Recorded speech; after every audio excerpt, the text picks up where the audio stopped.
수업 전에 제가 이걸 잠깐 보여드리고자 하는 것은 뭐냐면, 우리 단톡방에 유도문이냐 주도문이냐 그거 이제 현판 올렸잖아요. 이게 이제 어떤 분들은 주인 주자 써서 주도문이라고 한다는데, 제가 보는 견해에서는 주도문일 수가 없어요. 말미암을 유자 써서 유도문인데, 그 근거는 논어에 이제 이게 나와요. 지금 썼는데, 수능출 불이호리오마는 하마교 사도야고. 대부분 서원에 있는 유도문은 이게 근거입니다. 이게.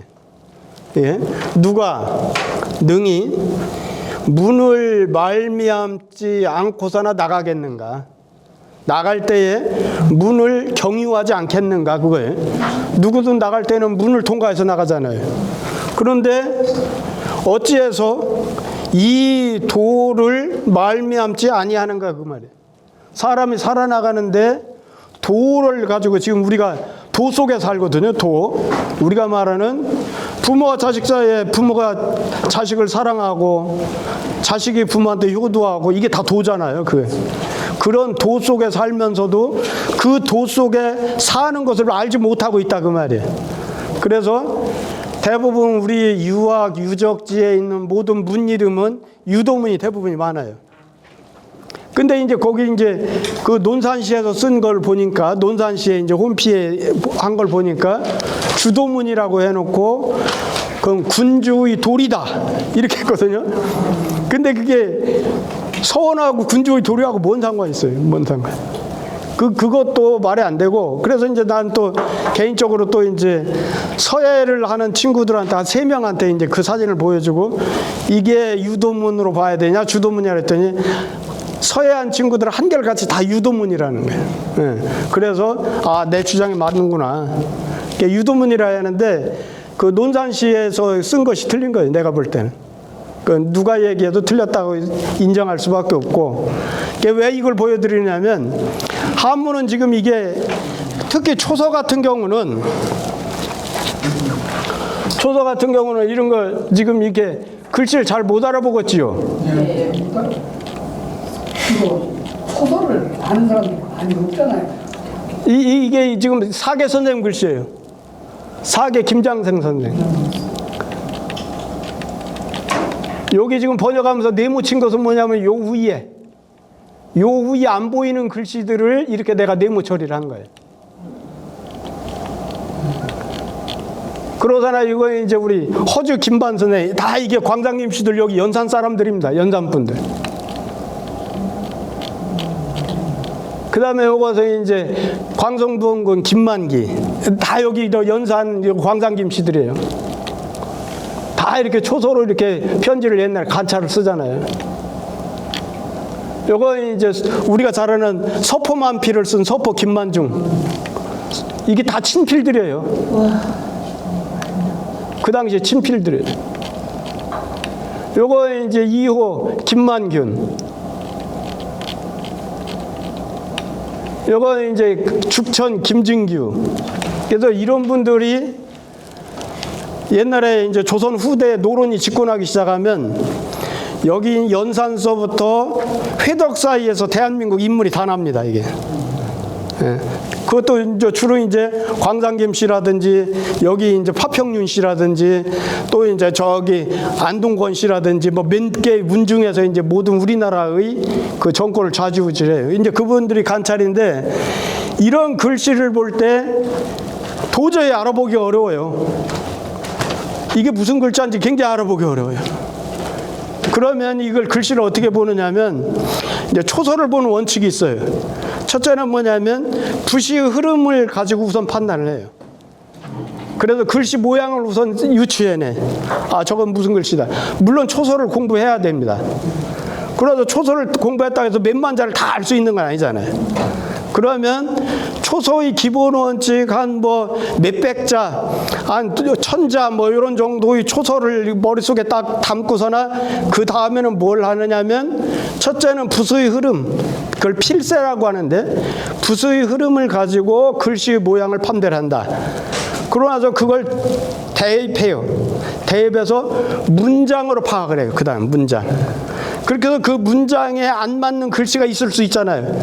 나는 이 글씨로 판단했는데 이 문장에서는 그 글씨가 들어가면 말이 안 돼. 그러면 그걸 다시 판단해야 돼. 그러니까 최종적으로 뭘 판단하냐면 글씨를 판단할 때 문장의 흐름으로 판단하는 거예요. 글의 흐름. 그래서 서예를 아무리 잘하는 사람도 한문한 사람한테 초서를 같이 보면 한문한 사람한테 떨어져요. 초서를 평소에 쓰는 사람도 글의 흐름, 문장의 흐름을 파악하지 못하면 그 글씨를 알기가 어려운 거예요. 지금 여기에 있는 유도문이라고 하는 것도 분명한 것은 뭐냐면 유학적인 개념을 가지고 그 다음에 유학적인 그런 교육 공간이고 재래 공간이고 했기 때문에 분명히 유도문일 것이다 하는 생각을 가지고 본 거예요. 우리 같은 사람. 근데 이제 그걸 글씨만 가지고 보면 저 주인주자 같이 보이거든요. 꼭 주인주자 같이 보여요.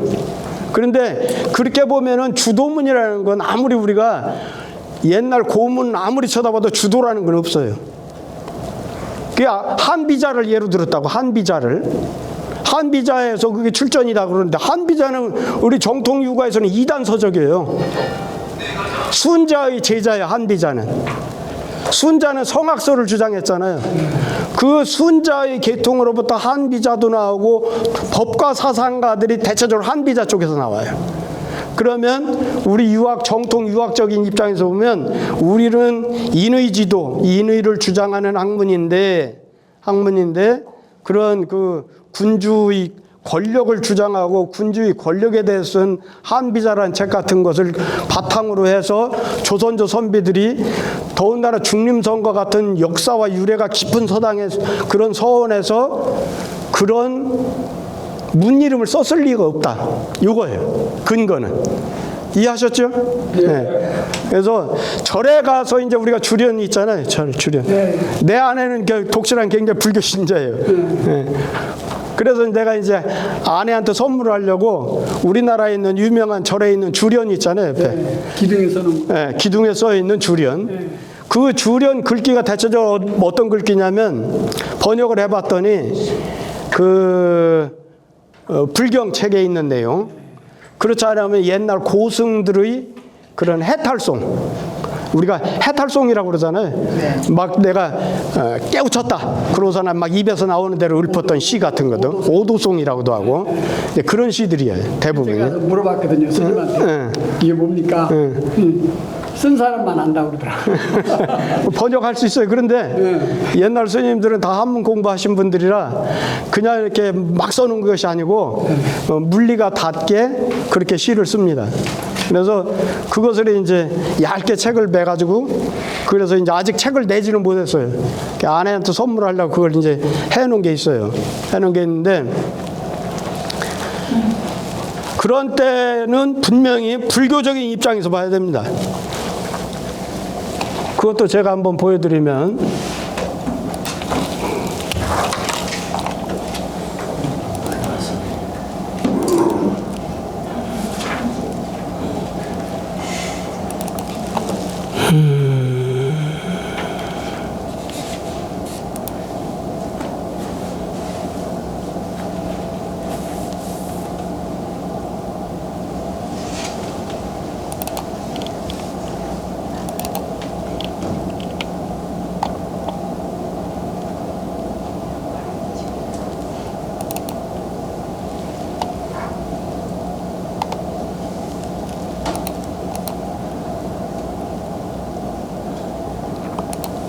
또 막상 찾으려니까 금방 어디 들어있는지를 모르겠네.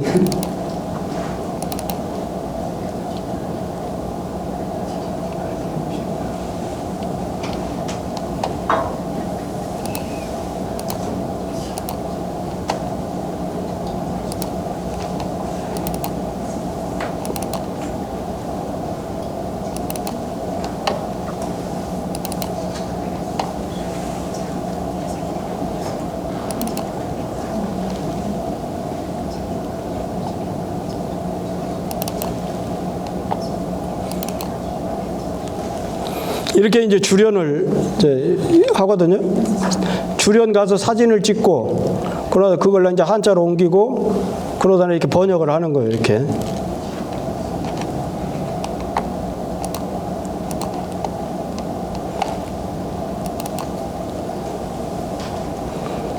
요거 이제 제가 서예를 가르친 정양 조병호 선생님, 청양분이시죠 원래. 정양 조병호 선생님 부여 무량사 우화궁에 이렇게 글씨를 썼어요. 이렇게 이런 식으로 해서 이제 이렇게 합니다. 그래서 이렇게 절에 있는 식구나 글귀를 번역을 할 때는 주로 불교적인 그런 내용으로 이렇게 번역이 돼야 돼요. 그래서 이런 것들이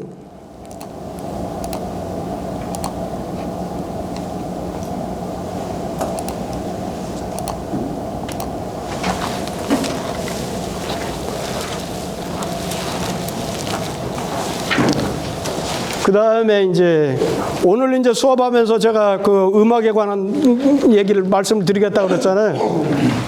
육아서적을 읽다 보면 이제 음악과 관련된 고유명사들이 많이 나와요. 이름이라든지 오성 이름이라든지 악기 이름 등등 많이 나오는데 오늘은 이제 그거에 대해서 많이는 안 하겠고 그다음 오성과 12율, 그다음에 음계 이론, 그다음에 조에 관해서 그래서 간단하게 이해할 수 있을 정도, 음악이 무엇이다 그걸 이해할 수 있을 정도까지만 그렇게 하도록 하겠습니다. 자, 오늘은 지난 시간에 이어서 지난 시간에 했던 걸 한번 쭉 읽어보도록 하겠습니다. 제선왕이 견맹자의 솔궁이로시니 왕활현자도 여규천하 고액가 맹자대 완료하니 인불득적 비기성의니다. 불득이 비기상자도 비하며 의민상이 불려민 동락자도 역비하니다.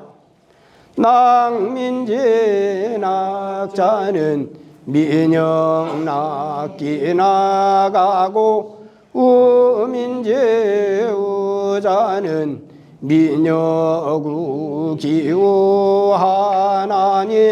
낙이 전하하며 우이 전하하고 연이 불황자 미지유야니다. 석자의 재경공이 문어안자왈 오욕과로 전부 조무하야 준의 이남하야 방운낭야하노니 오하수의 가이비어서 난과냐오. 안자대왈순제라 문야여 전자적제후왈 순순이 순수자는 순소수야오. 제후조어 전자왈 술직이니 술직자는 술소직하니 무비사자오. 준성경이 보불족하며 주성념이 조불급하나니 하은의 wal오왕이 부르면 오하의 유며 오왕이 부르면 오하의 조리요. 일유일의 제후도라하니에다. 금야에는 불연하야 사행이 양식하야 기자 불식하며 노자 불식하야 견견소 참아야 민내작득이 오늘 박명항민하야 음식양요하야 유연황망하야 의체후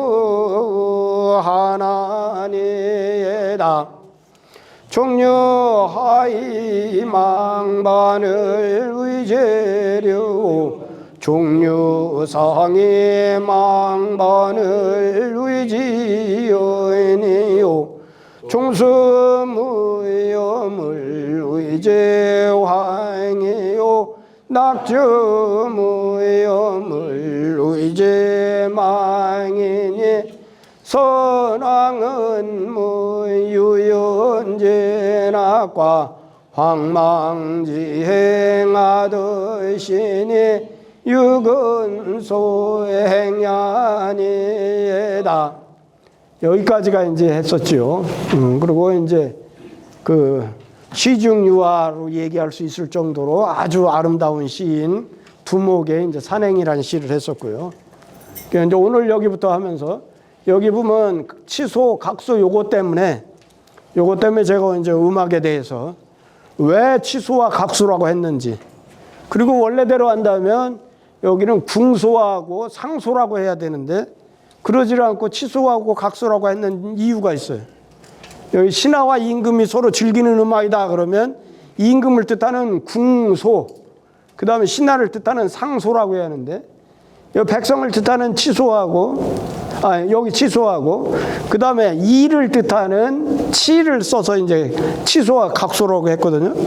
근데 음악을 모르는 사람은 그거에 대한 의문 자체가 있을 수가 없죠. 근데 이제 음악을 아는 사람은 이게 궁소하고 상소라고 해야 될 것 같은데 왜 치소 각소를 썼을까? 이제 그런 의심을 갖게 됩니다. 근데 그거에 대해서 오늘 이제 깊이 있게 주석을 할 때에 설명을 하도록 하겠습니다. 자, 여기 보면 경공이 열라야, 이게 원래 말씀설자잖아요. 말씀설. 예. 말씀설자를 지금 기쁠열자로 썼잖아요. 예. 그것은 지금 이제 뭐라고 그랬죠? 가차자를 이용한 그런 그 글자라고 그랬잖아요. 원래 이것은 세 개의 음과 뜻이 있어요. 요즘 선거할 때는 우리가 이 글자를 뭐라고 그래요? 네, 달랠 세자라고 해서 유세라고 할 때는 이게 세자를 쓰잖아요. 그래서 가장 많이 쓰는 게 이제 말씀설이죠. 말씀설. 그 다음에 여기서 말하는 대로 기쁠 열자로 쓰이는 거예요. 그러니까 이건 이 글자는 세 개의 음과 뜻이 있죠. 경공이 제나라 경공이겠죠. 제나라 경공이 기뻐해서 대개어국 크게 나라에 경계했다. 근데 이 계자는 밑에 보면은 계를 뭐라고 그러냐면 고명이라고 그랬어요. 고명. 주자는 이 경계라고 하는 말이 우리가 말하는 대로 경계로 본다면 해석이 안 돼. 전체가 흐름이 안 돼. 그러니까 크게 온 나라 백성 온 나라에 이 경계를 뭘로 그러냐면 고하여 명하다. 우리가 소위 말하면 뭐냐면 그 포고문이라고 생각해요. 포고했어. 예, 임금이 온 나라 백성들한테 말해주고 명령해 주는 거예요. 설명해주고 명령해. 그런 것을 우리가 포고한다고 그러잖아요. 포고. 이거 포고의 개념으로 본 거예요. 우리가 포고문을 발령하다 그런 말을 하잖아요. 여기서는 이제 계자를 경계할 계자로 본 게 아니라 포고하다, 알리고 고하다, 그 명령하고 고하다 그런 의미로 봤다는 거예요. 그래서 나라에 크게 명령하고 고해가지고 바깥으로 나갔어. 출자는 이게 궁중 바깥으로 나가는 거예요. 자기가 살고 있는 궁중 바깥으로 나가가지고 어디에? 교회에 집을 짓고 머물렀어. 이 사자는 거하다는 의미예요. 여기서는 명사로서 집사자 명사로 쓰인 게 아니고 여기서는 머무르다고 하는 동사로 쓰인 거예요. 궁중 바깥으로 나가서 교회에 머물렀어. 이게 왜 궁중에 나가서 그렇게 했죠? 옛날에 보면은 그 특히 이제 춘추 좌시정 같은 거 읽다 보면 뭐가 나오느냐면 뭐 달이 이렇게 해를 가리는 걸 일식이라고 그러잖아요. 일식은 큰 변교예요. 하늘의 해는 임금을 상징하는데 달이 그렇게 가린단 말이에요. 임금이 밝음을 다 가려버려. 그러면 이거 큰 변고예요. 그러면 임금이 정전 궁중에 있는 정전에 위치하지 않고 궁중에 위치하지 않고 별채로 옮깁니다. 별채로 옮겨서 뭐냐면 근신하는 거예요. 근신.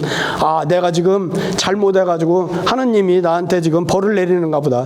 그러느라고 해를 가리는가 보다. 이렇게 한 거예요. 그렇지 않으면 이제 막 땅에 지진이 일어나가지고 백성들이 많이 죽거나 다치거나 아니면 큰 해충이 일어나가지고 농사가 잘 안 되거나 뭐 이런 국가적인 큰 변고가 일어나면 임금이 별채로 옮겨서 그러고서는 이제 근신하는 거예요. 옷도 단정히 입고 그런 안치 출입도 않고 그러고서는 술도 안 마시고 음악도 딱 끊어버리고 그렇게 근신하는 태도예요. 여기 지금 이게 뭐냐면 출사오교는 그 근신하는 태도입니다. 경공이 맹자의 말을 들어보니까 자기가 잘못한 것 같아. 그랬으니까 나는 지금 국가의 포고령을 내린 다음에 교회에 나가서 그러고서 내가 이제 지금부터는 근신해야겠다 이거예요. 근신해가지고 이에 비로소 뭐라고 이 포고령 속에 들어있는 내용 중에 비로소 창고를 여는 게 흥발이라는 건 뭐냐면 창고를 열어놓는 거예요. 국가 창고, 굶어 죽는 사람들, 불쌍한 사람들 먹고 살라고 국가의 곡식을 이렇게 나눠주는 거예요. 그렇게 비로소 창고를 열어가지고잖아. 부족이요, 보불족이요. 부족한 사람들을 보충해줘. 먹을 양식이 부족한 사람들, 백성들 중에 양식이 부족한 사람들한테 그 양식을 보충해줘. 그러고서는 이게 이제 그러니까 이런 게 포고령이 내령이겠죠. 그러고 나서는 대사를 부른다. 이때 이것은 뭐냐면 태사라고 읽어요. 음악 관직 이름이 이제 그 주례라는 책에 보면 고몽도 있고 뭐 생사도 있고 뭐 등등 여러 가지 그 다음에 태사도 있고 뭐 여러 가지가 있거든요. 그 중에 이제 벼슬 이름이 태사예요. 태사는 요즘 말로 말하면 궁중 음악을 관장하는 악사장이라고 보면 돼. 궁중 음악을 관장하는 악사장. 그게 이제 태사예요. 그래서 이걸 대사라고 읽지 않고 한자로는 대사라고 쓰여 있지만 읽을 때는 태사로 읽어요. 클 태자를 써가지고 이렇게 태사로 합니다. 태사로. 그래서 악사장인 태사를 불러서 말하기를 나를 위해서 임금과 신하가 서로 기뻐하는 그런 음악을 작곡해라. 작자는 지을 작자예요. 군신이 서로 좋아하는, 서로 기뻐하는 그런 음악. 지자는 이게 관현격조사죠. 뭐뭐하는, 뭐뭐의. 예? 군신이 서로 기뻐할 수 있는 그런 음악을 작곡하라. 이렇게 하였어. 그랬더니 맹자 당시까지 남아있는 음악 이름 중에 뭐가 있느냐면 제 나라에 남아있는 음악 중에 치수하고 각소라는 음악이 이것입니다. 당신 지금 제후 당신 나라에 있는 치수하고 각소라는 음악 그 자체가 바로 현재까지 남아있는 그 음악이 이러이러한 유래를 갖고 있는 음악입니다. 이거예요. 치수하고 각소는 이제 이따 주소가 할 때 내가 설명할 거예요. 치는 이게 뭐냐면 우리가 궁상각치우라고 하는 오음 여러분들 중고등학교 다닐 때 배웠죠. 우리 국악을 배울 때 우리 국악 음 이름에는 궁상각치우가 있다 그거 있잖아요. 그 음 이름이에요. 이게 네 번째 치하고 세 번째 각 이름이에요. 궁이 첫 번째, 상이 두 번째, 각이 세 번째, 치가 네 번째, 우가 다섯 번째잖아요. 그 중에서 지금 네 번째하고 다섯 번째, 네 번째하고 세 번째예요. 요것은 뭐냐면 불을 소자잖아요. 불을 초. 그렇죠? 이게 초인종 할 때 쓰는 불을 초자예요. 그런데 여기서는 초로 읽지를 않고 소로 읽습니다. 소로. 저 음악 이름 소자예요. 저기서는. 이건 주석에 보면은 뭐라고 봤느냐 하면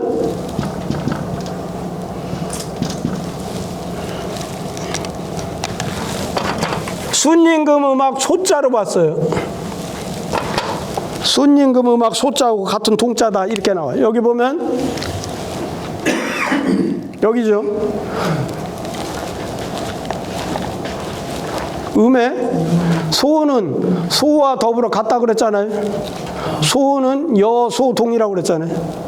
그렇게 주석을 했는데 그건 이따 내가 왜 그렇게 했는지에 대해서 설명을 할 거예요. 바로 시라고 하는 것은 그것이 바로 그 신뢰인 것입니다. 실증적인 예입니다. 그 말이에요. 이 시라고 할 때 이럴 때는 치수와 각수가 이것입니다 한 것은 치수와 각수가 바로 그 신뢰입니다. 실증적인 예입니다. 이렇게. 그러고 나서 이 치수 각수에 있는 악장 시에 그 시에 말하면 축구나우라는 네 글자가 들어있어. 우리 지금 종묘제략 제가 저지난 시간에 종묘제략 한번 보여드렸잖아요. 제략을 보여드렸잖아요. 제략할 때 보니까 어떻게 하던가요? 뒤에 기악하는 사람들이 있었잖아요. 악기를 연주하는 사람들. 그런 옆에 앉아가지고 노래하는 사람들이 있어. 노래. 그리고 앞에서는 마당에서는 뭐 했어요? 일무라는 춤을 췄잖아요. 그래서 악, 가, 무를 다 했잖아요. 내가 지난번에 한번 국악을 한번 보여드렸어. 그 악가무 중에서 뭐냐면 옛날에 모든 음악은 오늘날로 말하면 뮤지컬 형태예요. 그래서 악가무를 갖추지 않은 것은 제대로 음악이라고 안 해. 바로 무슨 말이냐면 오늘날 뮤지컬도 어떻게 해요? 노래하잖아요. 노래로 의미를 전달하잖아요. 그 다음에 노래하면서 막 춤을 추잖아요. 그러고서는 또 뭐 또 해요? 밑에서는 연주자들이 음악을 관하게 연주를 하잖아요. 그 연주에 맞춰서 무대에서 배우가 춤을 춰가면서 노래를 하고 막 그러잖아요. 그러니까 종합적인 그런 뮤지컬 형태가 옛날 악이라는 거예요. 그러니까 악가무를 전부 갖춰야 돼. 그래서 여기에 있는 치수와 각수라고 하는 음악에 있는 가사 내용 중에 축군하우 이 네 글자가 들어있는 거예요.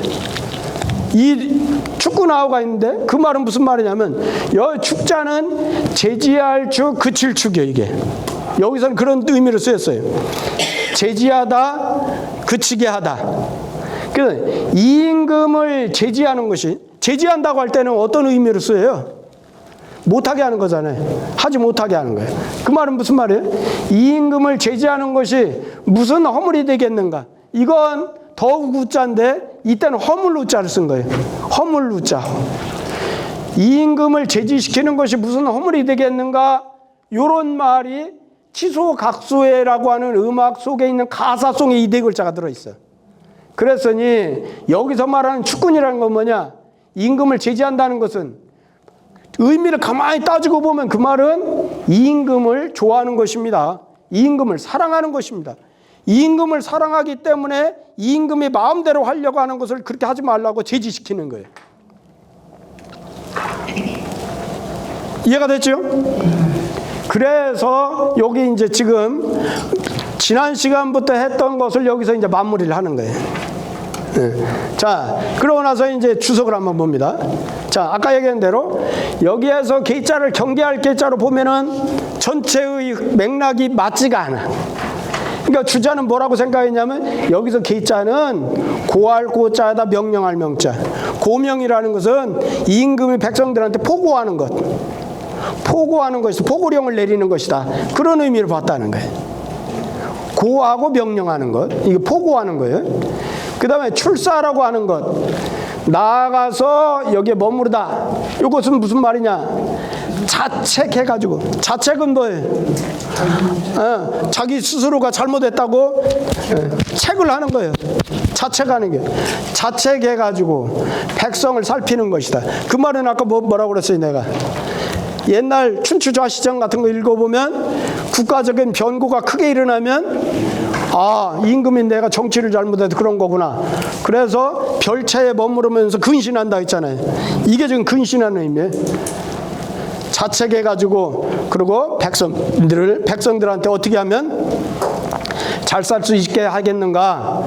그래서 그런 백성들을 살피는 거예요. 흥발이라는 것은 발창름이다. 창고 창자에다가 고찜 능자잖아요. 두 개 다 창고라는 뜻이 오든 말하면. 창고를 열어붙이는 거예요. 국가적인 창고. 옛날에도 국가에서는 큰 창고를 많이 갖고 있어야 하잖아요. 특히 우리나라 같은 경우는 세수를 뭘로 거뒀어요? 조선조 같은 경우를 보면 전부 대부분 쌀로 거뒀잖아요. 쌀로. 그래서 어떻게 해? 우리 지금 금강 같은 경우는 어떻게 해? 저기 군산 있는 거기 금강 하구부터 배가 쭉 따라서 오르는 거예요. 어디까지 올라가요? 세곡선이 여기 내포까지 올라가. 내포. 세종 내포 알죠? 여기 세종 내포. 세종 내포까지 올라가. 거기까지 이제 국가적인 세곡미를 걷는 창고가 있어요. 그러면 원님들의 중요한 일은 뭐냐면 그 세곡미를 쌓고 있는 쌓아놓고 있는 창고를 잘 관리해야 돼. 그 세곡선이 오르면 그놈을 이제 전부 점검을 해가지고 그걸 이제 배에 실어가지고 저기 다시 밑으로 하루로 내려갔다가 그 서해안을 따라서 쭉 올라가지고 마포나루에 있는 국가 큰 창고, 전국에 있는 세곡미를 다 걷어들이는 큰 창고에다 갖다 쌓는 거예요. 그놈 가지고 이제 국가 재정을 운영하는 거예요. 그게 여기서 말하는 창놈이라는 것은 뭐냐? 국가 창고를 전부 열어붙이는 거예요. 열어붙여가지고 그래서 가난한 백성들한테 막 나눠주는 거예요. 굶어 죽지 말아라. 이렇게 나눠주는 거예요. 그 다음에 태사는 악관이라고 그랬죠. 태사는 음악 관리이다. 군신은 나와 안자를 말한다. 나는 누구예요? 여기 있는 경공이죠. 네, 여기 있는 경공. 여기는 지금 뭐냐면 안자는 맹자보다 어떤 사람이에요? 공자 당시 사람이니까 맹자보다 훨씬 위대 사람이에요. 이거 지금 맹자가 옛날에 제 나라에 있었던 일을 가지고서나 제 나라 제후를 설득하고 있는 거예요. 그렇죠? 당신네 나라에 이런 일이 있었잖아. 그러면서 이게 설득하는 거예요, 지금. 자, 그러고 나서 봅시다. 자, 여기부터 이제 내가 설명할 거예요. 악교 오성하니 음악에는 5가지 소리가 있으니 세 번째를 가로되 각이라고 하고 그것은 백성으로 삼아 백성이 된다는 거예요. 이건 뭔 말이냐면 백성을 상징한다 그 말이에요. 각이라는 음은 백성을 상징한다 그런 뜻이에요. 이 위는. 네 번째는 가로되 치라고 하는데 원래는 이게 징자잖아요. 원래는 이게 징이에요. 네. 그런데 여기서는 음리름 치자로 쓰이는 거예요. 네. 발음을 음리름 치로 해요. 네 번째는 가로되 치인데 이것은 이를 상징한다. 자, 여기서 소는 수은임금의 음악이라고 그랬잖아요. 자, 여기서부터 이제 설명할 거예요. 자, 그러면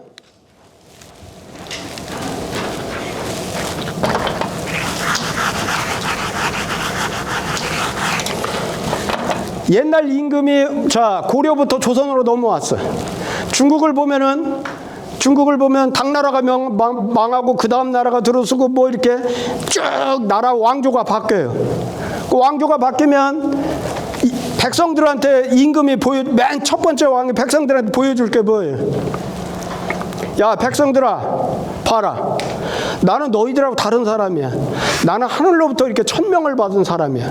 그렇게 얘기를 해야 하잖아요. 니들하고 달리 내가 이렇게 임금이 될 수 있었던 것은 하늘로부터 천명을 받은 사람이야. 그런데 천명을 받은 증거를 제시해야 하잖아요.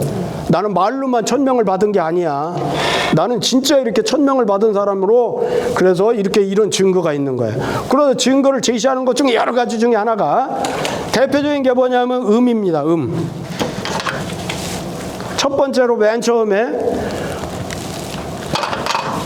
국가의 기본 음을 새로이 제정을 해. 왕조가 바뀌면 기본 음을 새로 제정을 해. 예컨대 지금 우리가 황종이라는 음을 얘기할 때 황종의 주파수가 2플랫에 거의 유사해요. 2플랫 정도 돼. 2플랫.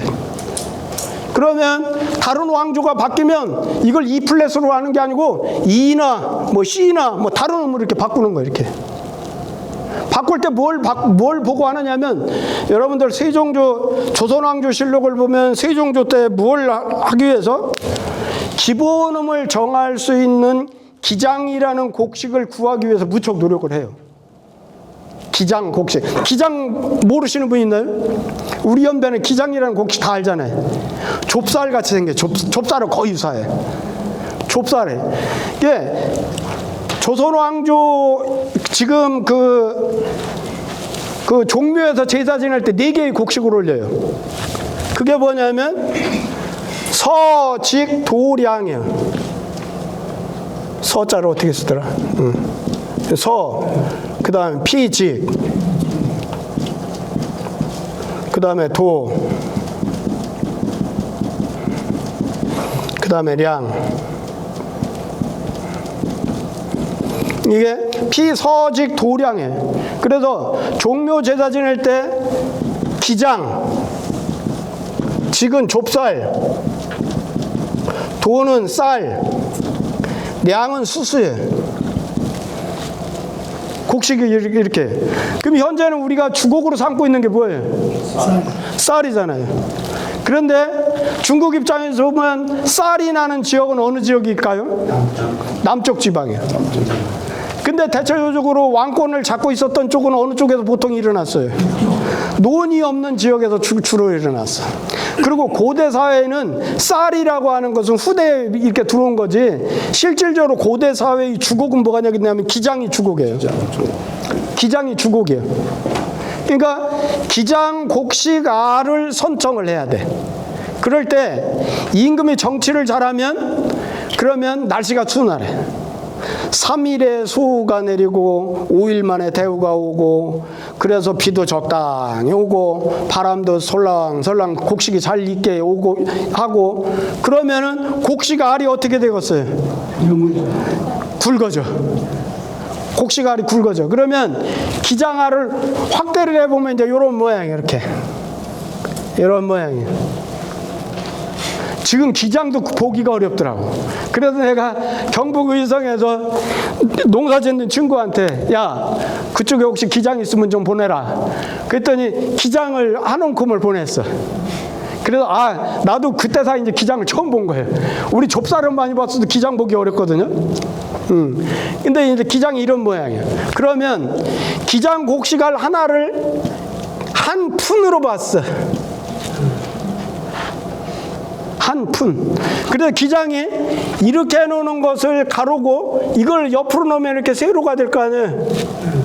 그러면 요것이 한 푼을 9개를 쭉 넣어. 이렇게 9개를 쭉, 이렇게 9개를 쭉 넣으면 이게 이제 9푼이 되겠죠. 9푼이 되면 요걸 뭐라고 하냐면 1촌이라고 그랬어요. 근데 이렇게 하면은 이걸 종으로 넣는 것은 이렇게 되는데, 기장은 가만히 보면 거의 원형 형태예요.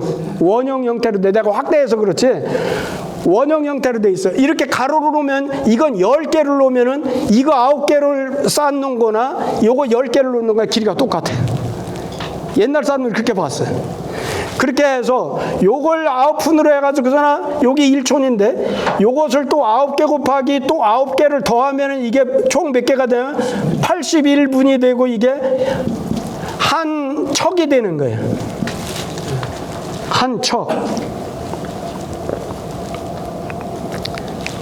한 척이 되면 여기 81알의 기장 곡식알만큼 그걸 대롱을, 옛날에는 원래대는 대나무 대롱을 이용했다는 거예요. 대나무 대롱을 이용하지 않고 조선조에는 뭘로 했느냐면 박연 선생이 황동으로 주조를 해가지고 관을 만들었어요. 그래서 그 길이만큼 우리가 보면은 이게 병 같은 거 불고 사람 후 불어보면 소리가 나잖아요. 그때 나는 소리를 황종이라고 생각한 거예요. 기장 81알의 길이만큼의 대롱을 만들어서 그 대롱을 후 불었을 때 나는 소리를 주음인 황종이라고 봤어요. 그러면 황종음이 높아지고 낮아지고 하는 것은 무엇에 의해서 좌우가 되는 거예요? 기장 곡식알의 크기에 따라서. 그렇죠? 농사가 잘 되면 기장 곡식알이 어떻게 되겠어요? 커져. 농사가 임금이 정치를 잘해서 그래서 아주 기후가 순활하게 돼서 풍년이 들고 그러면 곡식 기장알이 커져. 기장알이 커진다는 얘기는 황종 대롱의 길이가 어떻다는 얘기예요? 길어져. 길어지면 우리가 잘 아는 음의 높이는 어떻게 돼요? 낮아져. 낮아지면은 이건 음이 음악적으로 보면 안정이 되는 거예요. 그러니까 옛날에는 어떻게 하느냐면 세종대왕 때도 큰 기장아를 구하기 위해서 무척 노력을 한 거예요. 그랬더니 세종조실록을 보니까 남양 땅에서 근래 보기 드문 굵은 기장알이 나온 거예요. 그걸 기본으로 해서 저렇게 황종대룡을 만들었어. 황종대룡을 이렇게 이제 만드는 거예요. 그게 이제 국가적인 기본음이에요. 가장 큰 국가적인 기본음을 그렇게 만들었어요. 만들어서 요 황종대룡을 이렇게 만들어서 여기에 이제 쭉 쌓았더니 이게 82라의 기장이 들어갔다는 거 아니에요? 길이가. 그래서 요것을 이제 불었을 때 나는 소리를 황종이라고 그랬는데, 요 황종에다가 첫 번째로 3분의 2를 곱하는 거예요. 이게 아까 황종 숫자가 81이라고 했죠? 네. 기장 한 알이 1푼이라고 그랬으니까 81이니까 81푼이에요. 81푼 곱하기 3분의 1이라는, 3분의 2라는 숫자는 뭐냐면 전 주역에서 나온 숫자라고 그렇게 얘기해. 주역에서 보면은 천의 수는 뭐라고 그래요? 9. 땅의 수는 6. 그래서 그건 뭐예요? 2대 3의 비율이라는 거예요. 그런데 그것은 그냥 철학적으로 갖다 붙인 말이고, 실질적으로 뭐냐면 우리가 음악에서 완전 5도가 되기 위해서는 몇 대 몇의 비율이에요? 완전 5도. 우리가 도하고 솔 사이 완전 5도 3대 2의 비율이에요. 3대 2의 비율이에요. 그 말은 무슨 말이냐면, 쉽게 말하면 서양에도 피타고라스라고 하는 위대한 학자가 있었죠. 그리스에. 피타고라스라는 학자가 대장간 옆을 지나고 있어요. 그랬더니 대장장이가 색도막을 두드리는데 땅, 똥, 땅, 똥 하면서 두드리는데 둘 사이 땅, 똥 하고 하는 둘 사이 음이 너무나 잘 어울리는 거예요. 그래서 대장간에 들어가서 쇳덩어리를 그 길이를 딱 쟀더니 3대 2의 비율이더라는 거예요. 그래서 피타고라스라는 사람이 모든 음은 3대 2의 비율일 때 완벽한 소리가 난다. 그게 오늘날의 완전 5도예요. 완전 5도. 도하고 솔 사이 완전 5도 소리예요. 그래서 모든 음을 3대 2 비율로 계속 나눠가지고 피타고라스 조라는 걸 만들었는데, 그게 우리 동양의 12유라고 똑같아요. 우리 동양에서도 어떻게 하느냐면 여기 있는 81을 3분의 2로 곱해. 그러면 요 길이가 짧아질 거 아니에요. 요만큼 짧아지죠. 3분의 2, 전체의 3분의 2니까 요만큼 될 거 아니에요. 그러면 이것이 바로 뭐냐면 임종이라는 수가 돼요. 임종이라는 음이 나와. 임종. 그러고 나서 여기 이제 81 곱하기 3분의 2를 곱하면 이게 얼마예요? 72인가요? 아니야, 72가 아니지.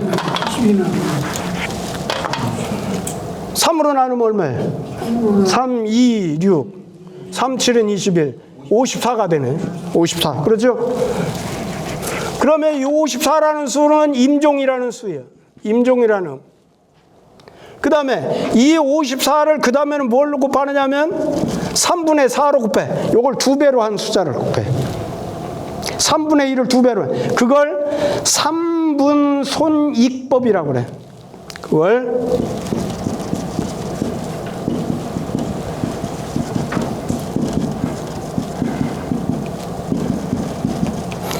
3분손익법이라는 방법을 통해서 한 번은 3분의 1 곱하고 거기 나온 숫자에다 3분의 4를 고치는 거예요. 그러면 이게 얼마가 돼요? 72가 될 거야 아마. 그러면 이때 나오는 수는 태주라는 소리야. 그 다음에 이 72를 또 그 다음에 얼마를 곱하고 써요? 3분의 2를 곱하는 거예요. 한 분은 3분의 2를 곱하고, 한 분은 3분의 4를 곱하고, 한 분은 3분의 2, 그 다음에 3분의 4 교대로 계속 하는 거예요. 그러면 이때는 얼마가 나올 거예요? 64가 얼마 나올 거예요 아마. 아니 64가 아니고 48. 네, 48이네. 그 다음에 48 곱하기 그 다음에 얼마예요? 3분의 4를 곱한. 이렇게 해서 계속 곱해 나가는 거예요. 그렇게 해서 뭐가 될 때까지 12개의 음이 나올 때까지 계속 3분의 2, 3분의 4, 3분의 2, 3분의 4를 계속 곱해나가.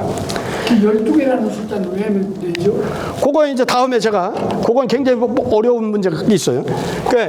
그렇게 해서 나온 것이 이름이 뭐냐면,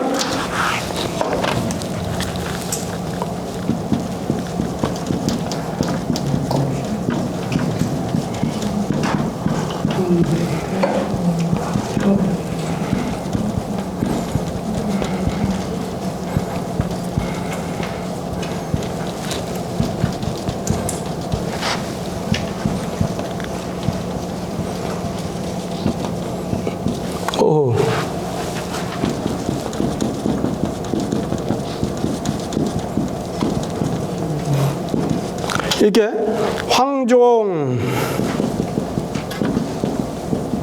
대려, 그 다음에 태주, 그 다음에 협종, 그 다음에 고선, 중려, 그 다음에 유빈, 그 다음에 임종, 이치, 남녀, 무역, 그 다음 응종, 이렇게 12개 음이 나와요. 이렇게 1, 2, 3, 4, 5, 6, 7, 8, 9, 10, 11, 12, 12개의 음이 나와요. 이게 지금 서양 현대 음악 중에서 12음 기법이라는 얘기 들어보셨죠? 12개의 음을 이용해서 작곡을 하는 거예요. 12음 기법인데 우리는 애초부터 12개의 음을 썼어요. 자, 그러면 이 중에서 기음이 여기 황종이에요. 이 황종이 음을 얘기할 때, 자, 이 황종이 바로 무엇도 되느냐 하면 궁이 되기도 해요. 궁. 황종을 음계로 얘기할 때 궁이라고 그래. 그 다음에 이게 뭐냐면 여기 태주자리에 궁상이 들어가는 거예요.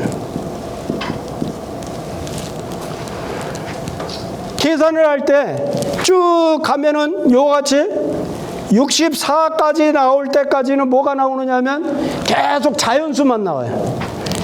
64 밑으로 내려가면 뭐가 되느냐 하면 소수점이 나오기 시작해. 그러면 자연수로 나올 때까지의 그런 음과 음 사이 관계의 가장 완벽한 소리가 되는 거예요. 소수점이 들어가기 시작하면 음이 완벽한 소리가 안 나와. 그래서 그 5개를 골라가지고 궁상각치우라고 얘기를 한 거예요.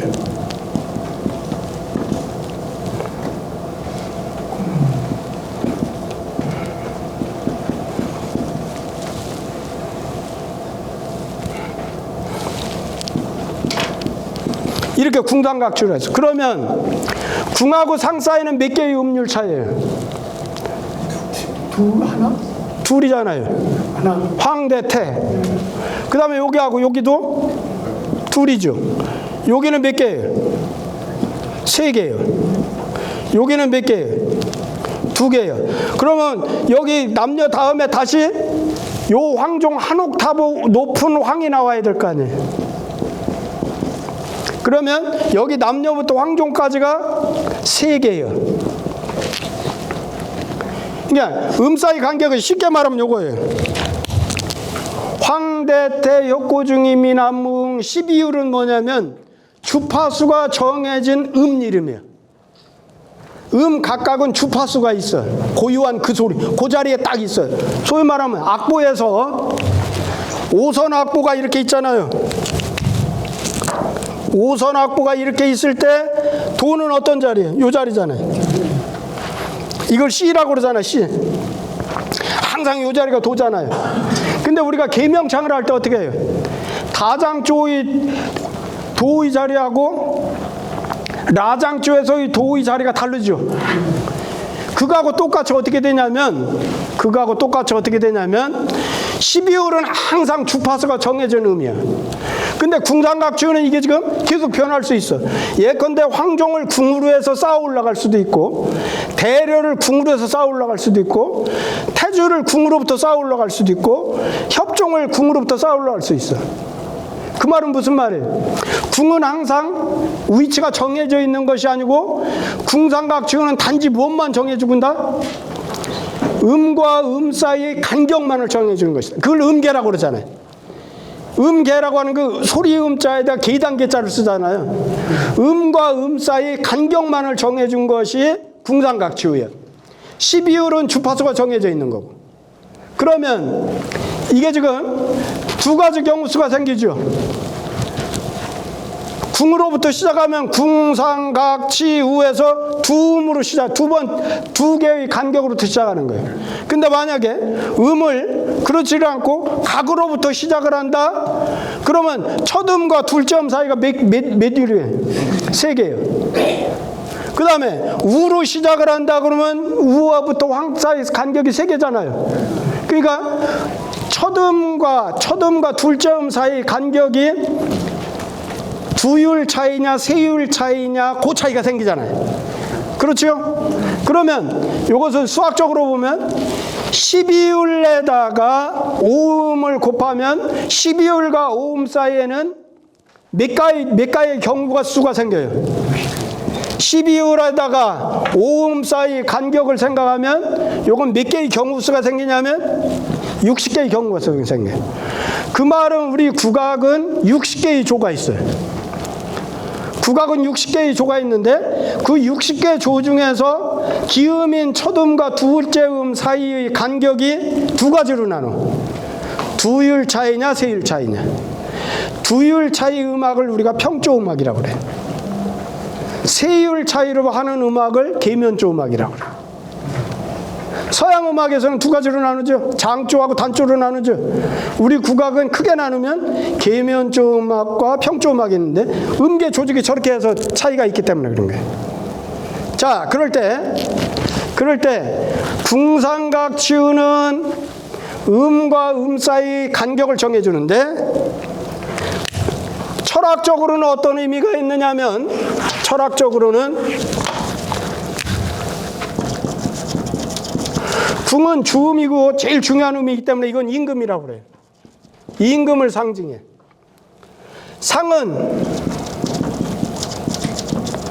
상은 임금 바로 밑에서 좌우에서 임금을 보좌하는 의미이기 때문에 신하를 뜻해.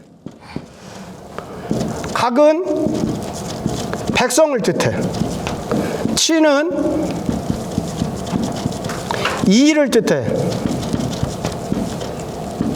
그 다음에 우는 물건을 뜻해. 그래서 군신민 사물이다. 얘기 중에서 악기편에 그렇게 나와요. 오음 중에서 궁은 임금을 상징하고 상은 신하를 상징하고 그 다음에 각은 백성을 상징하고 치는 이를 생각하고 물을 한다. 자, 그러면 앞에서 여기서 치소각소가 나왔잖아요. 그러면 치소는 뭔 의미야 이게? 치는 뭐라고 했어요? 일사자라고 했잖아요. 일이요. 각은 뭐예요? 백성이요. 그럼 우리가 지금 여기서 나를 위해서 군신이 서로 즐거워하는 음악을 작곡해라 그랬는데 그러면 임금과 신하를 상징하는 음악을 한다면 뭘 해야 돼? 궁과 상으로 해야 돼. 그죠? 궁소와 상소라고 해야 하는데 여기 지금 치소와 각소라 있어요. 그런데 그 말은 무슨 말이냐면 임금과 신하가 서로 즐거워할 수 있다고 하는 것은 정치를 잘하면 제일 즐거워할 사람은 누구예요?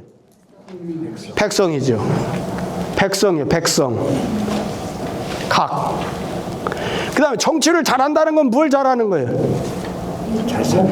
일을 잘하는 거예요. 일. 이해가 돼요? 그래서 치소와 각소라고 한 것이다.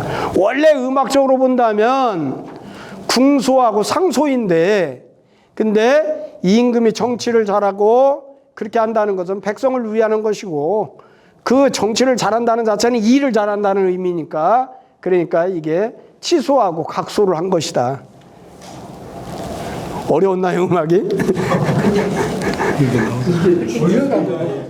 주연하고도 그렇게 같은 것 같아요. 주역의 원리도 상당히 음악도 주역의 원리를 많이 썼죠. 많이 썼어요. 64캐도 그렇고 12도 그렇고 이게 개사가 12이잖아요. 이 국가번역원에서 음악적인 부분이 나오면 해결이 어려우면 이제 나한테 전화가 와요. 그러면 이제 내가 자문해주고 그랬는데 그것은 뭐냐면 우리나라 음악이 중국 음악, 우리 음악이 음악적인 조직이나 이론이 굉장히 서양 음악 이론 못지않게 굉장히 발달했어요. 서양 음악은 화성학적으로 이렇게 발달했지만 우리는 음악 이론이 굉장히 철학적으로 발달을 한 겁니다. 이것이 그래서 여기 있는 각수와 치수가 이제 그런 의미가 있었다. 그걸 그러고 나서 여기 보죠. 소는 순학이다. 제 나라에서 순임금 음악이 있었다고 그랬잖아요. 논어에 보면 뭐가 나왔죠? 자제제 문소하시고 삼월을 불지육미하사 그렇게 말씀하셨잖아요. 불도의약지 지어 사야호라 그랬잖아요.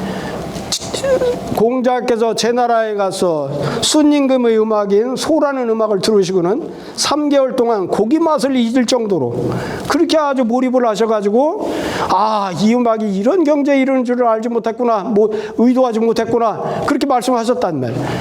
그러면 순임금이 제 나라 지역에서 정치를 하신 분인가요?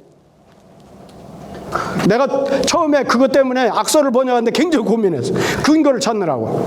왜 하필이면 순임금의 후손은 주나라 무왕이 천하를 통일하고 나서 그러고 나서 옛날 성왕들의 후손을 이렇게 봉해줘요.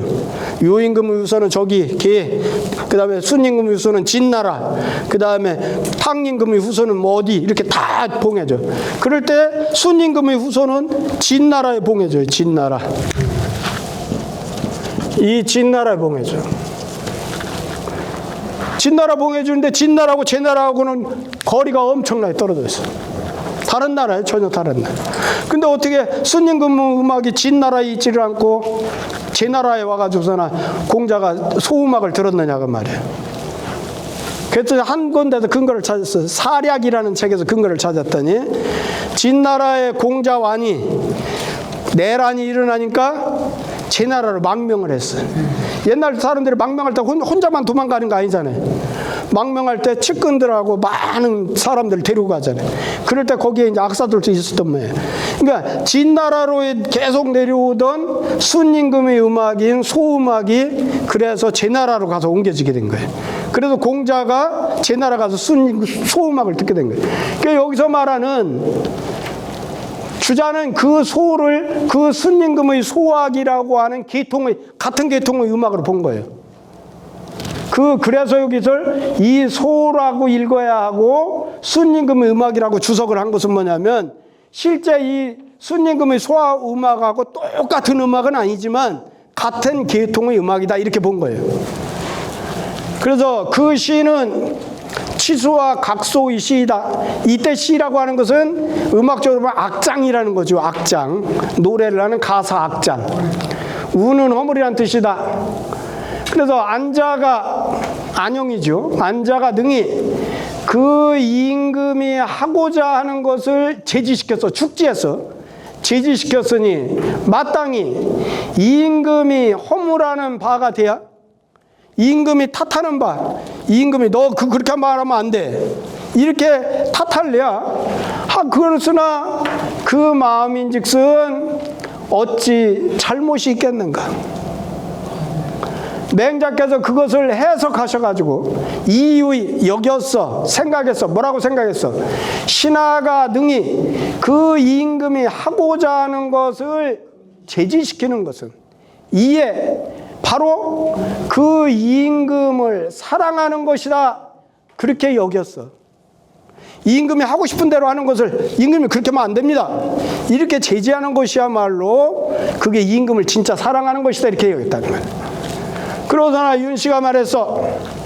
임금이 백성과 더불어 하는 것이 이 말은 무슨 말이냐면 지여 하면은 우리가 어조사 어자 개사 어자를 지어로 많이 썼잖아요. 이게 지어로 쓰면은 임금과 신하가 이렇게 해도 돼요. 그냥 임금이 신하 백성과 더불어 하는 것이 이런 뜻인데 그것을 말하면 임금과 신하가 번역할 때 그렇게 쉽게 하면 좋아요. 임금과 신하가 귀천이 비록 같지 않지만 그러나 그 마음은 애초부터 다름이 있지 아니에요. 임금 마음이나 백성 마음이나 똑같이 즐거워하는 거 보면 다 즐거워하고, 좋은 음식 먹는 거 좋아하고, 노는 거 좋아하고, 모든 사람 마음은 똑같단 말이에요. 그래서 맹자의 말씀이 깊고도 간절하다고 말할 수 있는데 제나라 왕이 능히 미루어 생각해가지고 그것을 쓰지 못했어.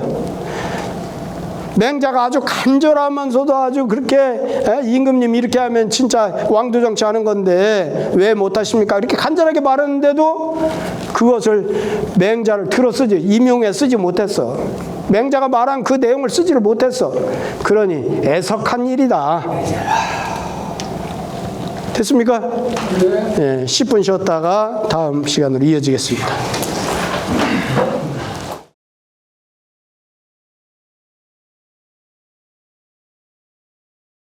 우리 문화가 세계 자랑할 만한 문화가 굉장히 많습니다. 많은데 많이 잊혀지고 많이 묻혀지고 그러죠. 그래서 저는 그런 부분이 안타까워서 이상하게 이쪽 공부를 하게 됐고, 그래서 이제 특히 그 중에서도 국악 같은 경우는 지금 이제 판소리 같은 경우 세계 유네스코 문화유산이잖아요. 그 다음에 종묘절약 같은 경우도 유네스코 문화유산이고 많이 있는데 세계에서 가장 오래된 고대 음악을 우리가 갖고 있어요. 박연 선생이 만드는 아악이 주나라 때의 아악을 복원한 거예요. 다만 그게 세계적으로 인정을 못 받죠. 복원했다는 것 때문에. 그렇지만 가장 옛날 고악의 형태로 제가 지난번에 보여드렸던 석전 그 음악, 성균관에서 제사 지낼 때 하는 음악, 그 음악이 사실은 세계에서 가장 오래된 고대 음악이에요. 네, 그런 것들을 다 갖고 있고, 그러면 우리나라 삼국시대 음악이 지금 있나요? 삼국시대 음악 중에 통일신라 시대 때 음악인 통일신라 시대 때 음악 중에 우리 수제천이라는 음악, 정읍이라고 그러죠, 정읍. 정읍이요? 네. 정읍사. 그 다음에 이제 동동이라는 음악, 이런 것 정도는 통일신라 때부터 내려왔던 음악이고, 그 외의 음악은 대체적으로 조선조 초기에 세종, 세조, 요 연간에 거의 다 창작된 음악이에요.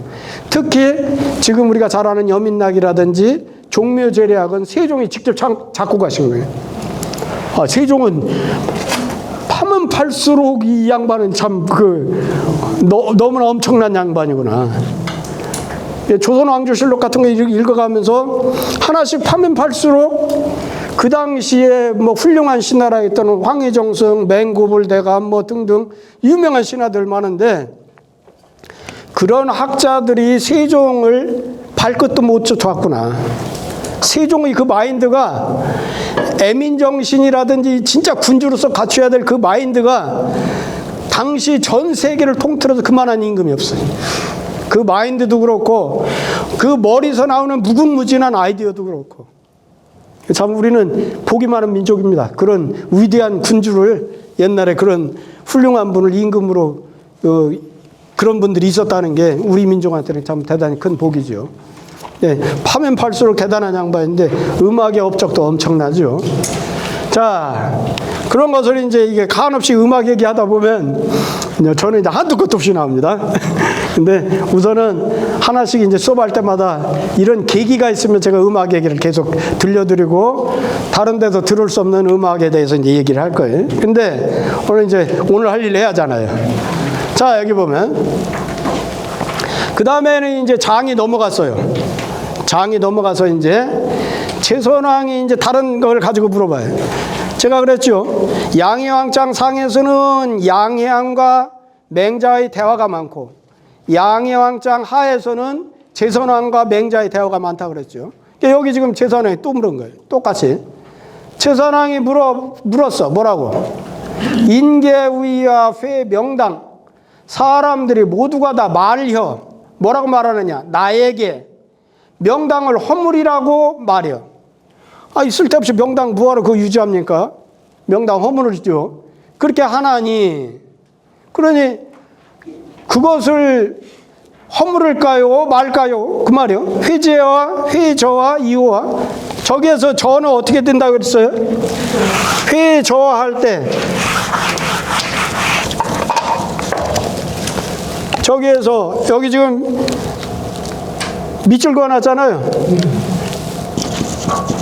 원래는 이게 모두 저자잖아요. 모두 제자잖아요. 모두 제. 우리 고등학교 다닐 때 선생님이 제군들 그러잖아요. 제군들. 그 제자예요. 근데 어조사를 쓸 때는 저로 읽지요. 저로 읽는데 이럴 경우는 저기 끄트머리에 의문사 끄트머리에 저가 붙을 경우는 대체적으로 뭐냐면 어지의 의미예요. 어지. 어하고 지를 짬뽕한 형태예요. 그 말은 무슨 말이야? 그것을 허물까요? 그 말이잖아요. 지 그 말은 그것을 허물까요? 그 말이에요. 그 다음에 이호 말까요? 그 말이에요. 그 말 둘리. 그래서 사람들은 다 모두 명당이라고 하는 건물을 그것을 허물이라고 하는데 선생님 그걸 허물까요? 말까요? 그 말이죠. 네. 자, 그러고 나서 주석을 보죠. 조시가 말했다. 명당은 태산 명당이니 태산이 높다 하되 하늘 아래 베이로다 있잖아요. 그 태산이 어디 있어요? 중국에 있어요. 중국 산동성이 있죠. 네.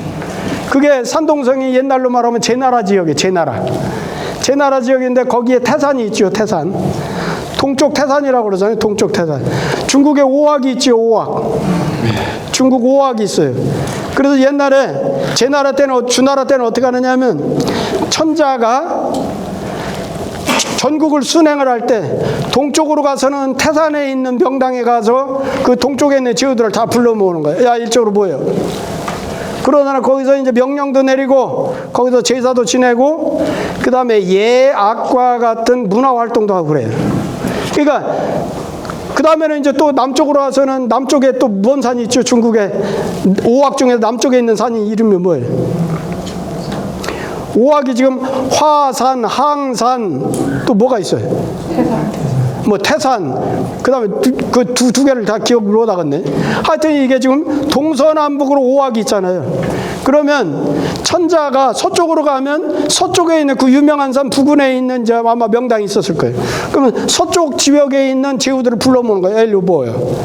그러다 거기서 이제 명령도 내리고 정치 활동도 하고 제사도 지내고 산천에 제사도 지내고 그러고서는 거기서 예악과 같은 그런 문화 활동도 하고 그런 걸 하는 거예요. 이제 그러면 천자는 동서남북을 돌아다니면서 그렇게 이제 천하를 통치하는 행위를 한단 말이에요. 그러면 명당이라는 이 당은 어떤 거예요? 중요한 점. 왕도 정치를 하는 데 있어서 중심적인 역할을 하는 아주 중요한 공간이죠.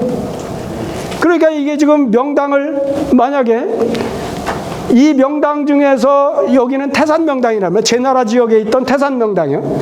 태산에 있던 명당이니 주나라 천자가 동쪽으로 순수해. 순수. 원래 이 숫자는 주석이 아니고 본문에서는 수가 어떻게 돼 있어요?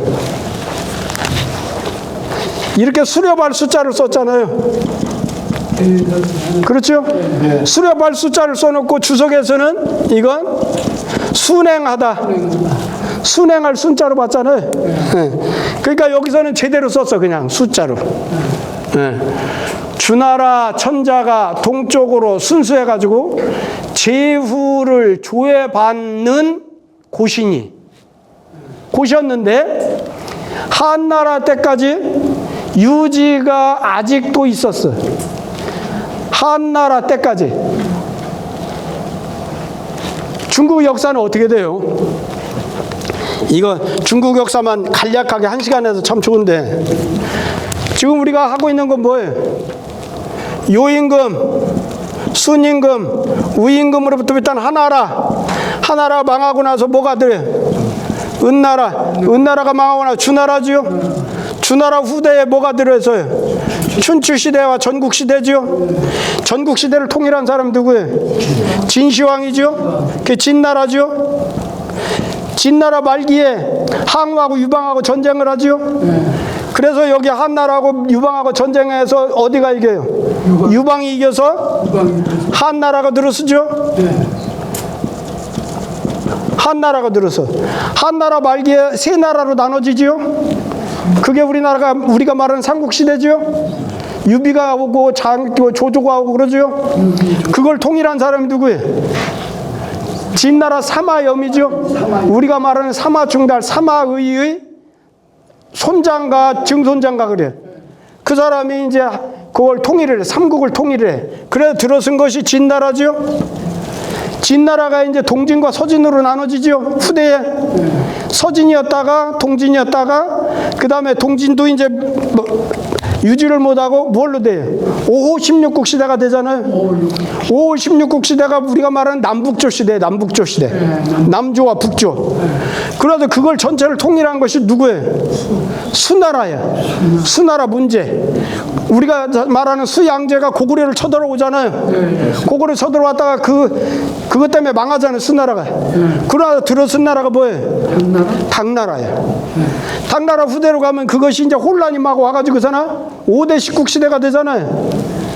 그걸 이제 5대 19국 시대가 돼가지고서나 그걸 통일해서 된 사람이 누구냐면 송나라, 송태조. 송나라. 우리가 말하는 송나라. 송나라 때 이제 우리가 말하는 주자도 나오고 뭐 주령계도 있고 정자도 있고 이제 그런 송나라 송조 오현이라고 하는 분들이 나오고 그러죠. 그 송나라에서 이제 이렇게 쭉 내려오면서 원나라가 나오고 원나라 다음에 명나라가 나오고 청나라 중국의 쭉 그 역사가 그렇게 되잖아요. 그럴 때 여기 지금 주나라는 바로 그런 때인데 주나라 다음에 한참 건너뛴 다음에 한나라 때까지 이 명당 유지가 명당 터가 그대로 있었다는 거예요. 상자는 이게 지금 오히려 상 그런데 이럴 때는 아직 상 그래. 아직은 한나라 때까지 유지가 아직까지 있었다. 그래서 사람이 그것을 지시대명사지요. 그것을 허물고자 하는 것은 대개 천자가 다시 순수하지 아니하고 써있자는 지금 해석 안 했어요? 이 써있자는 그냥 두는 거예요. 대개 천자가 다시는 순수하지 아니하고 제후가 또 마땅히 그곳에 살지도 아니하므로 써라. 써있자.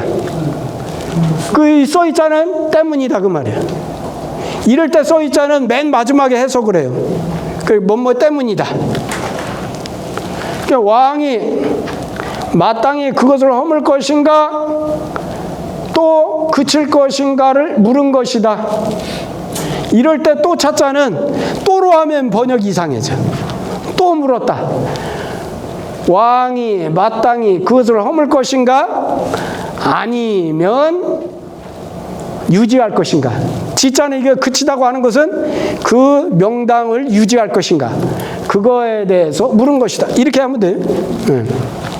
자, 그러고 나서 자, 그러면 아까 명당에 대해서 이제 얘기를 별로 못 했는데 명당은 사실은 왕도 정치의 중심적인 공간이기 때문에 그 맹자가 왕도 정치의 중심적인 공간을 허물지 말고 유지하라는 것은 무슨 뜻이에요? 제 나라 선왕한테 제 선왕한테 뭐라는 뜻이에요? 당신이 왕도 정치 하시오. 이거 유지해서 당신이 왕도 정치 하시오. 그런 뜻이잖아요. 네. 그렇게 명당은 쉽게 볼 수 있는 것이 아니고 명당에서는 제사도 지내고 명당에서는 예양분물 문화활동도 하고 천하 제후들의 조회도 받고 그런 아주 왕도 정치에서 제일 중심적인 공간이 명당이란 말이에요. 그러니까 맹자가 대답하여 말하기를 명당이라는 것은 왕자의 당이에요. 여기서 말하는 왕자는 어떤 왕이에요? 왕도 정치를 하는 왕. 그거죠? 그냥 왕이 아니에요. 그냥 왕이 아니고 진짜 왕도 정치를 하는 왕이에요. 왕도 정치를 하는 왕의 당이니 왕이 왕정을 행하고자 한다면 왕께서 여기 왕은 제선왕이겠죠? 왕께서 왕정을 행하고자 한다면 왕정이라는 건 왕도 정치예요. 왕도 정치를 행하고자 한다면 물레이지서 그것을 허물지 마십시오. 그걸 허물지 마십시오. 물자는 이게 금지하는 말이죠. 뭐뭐 하지 마라. 자, 명당은 왕자가 살면서 정령, 정치할 때 이 명령, 정령을 내는 바의 장소다. 소가 두 개 나오는데 의미가 달라요. 역할이 달라. 왕자가 살면서 그것으로서 정령을 내는 바의 장소니 여기서는 정확하게 장소야. 처소, 장소. 여기서는 장소를 뜻해.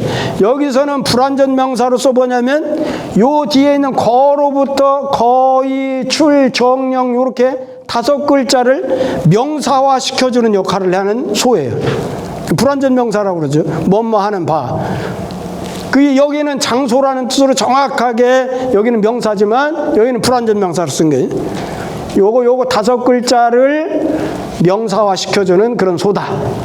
그러니 능히 왕정을 해야 한다면 또한 왕도 정치를 할 수가 있을 것이니 가히 있어 뭐뭐 할 수 있다. 또한 왕도 정치를 할 수 있을 것이니 하필 회제야. 하필이면 그것을 허물겠는가? 어찌 반드시 허물겠는가?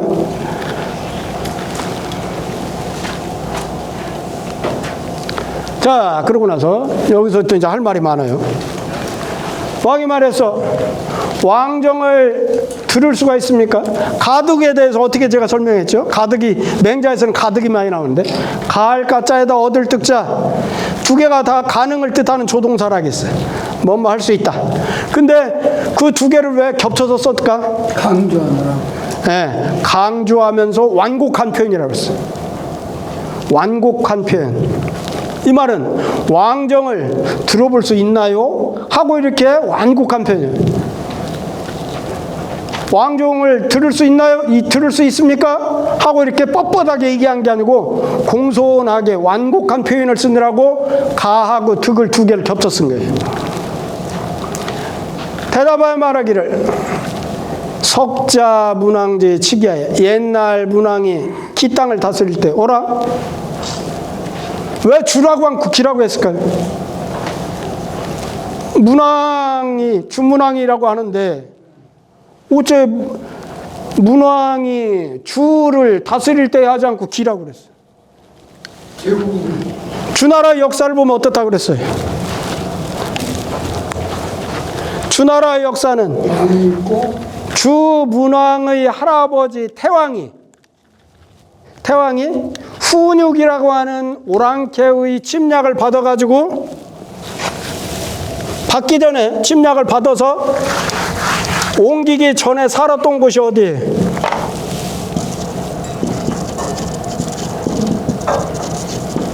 빈 땅이라고 했죠. 빈. 시경의 빈풍이라고 하는 것은 그 당시 주나라의 그 이사하기 전의 그런 땅이에요. 그러다 훈육의 침략을 받고 나서 태왕이 옮겼잖아요. 어디로? 저기 있는 기산의 아래로. 일로 옮겼어요.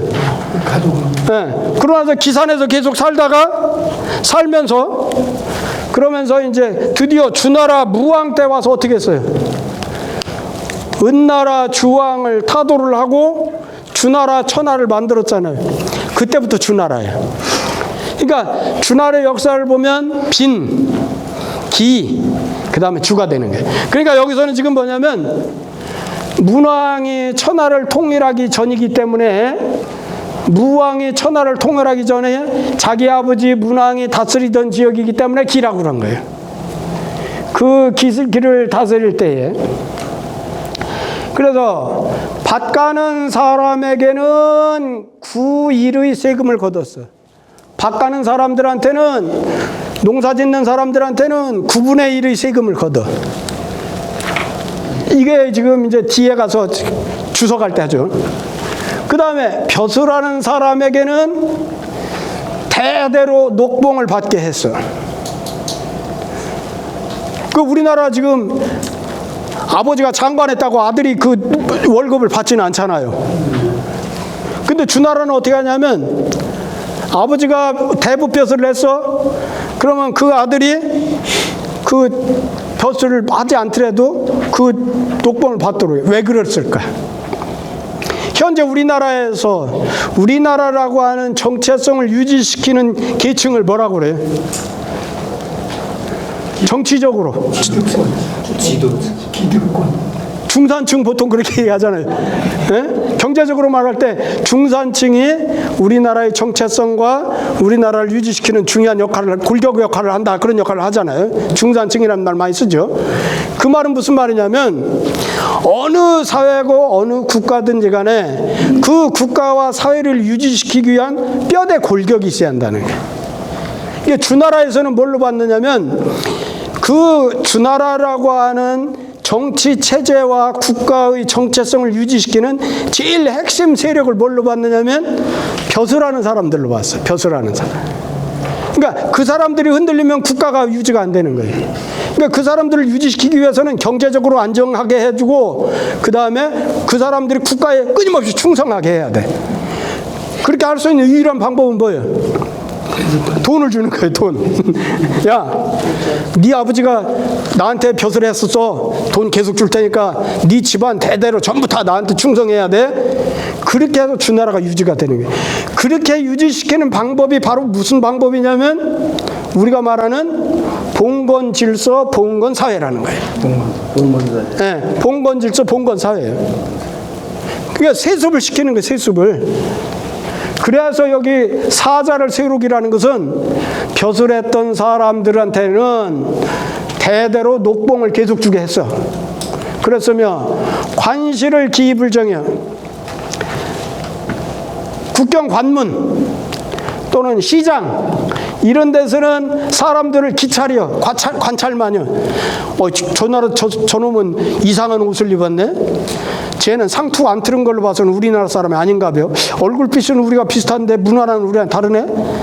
그런 것에 기찰만 하고 세금을 징수하지는 않았어. 정자는 세금 거둘 정자예요. 기찰만 하고 세금을 징수하지 않았으며 택량을 묵으며 연못에서 이 양은 뭐냐면 양은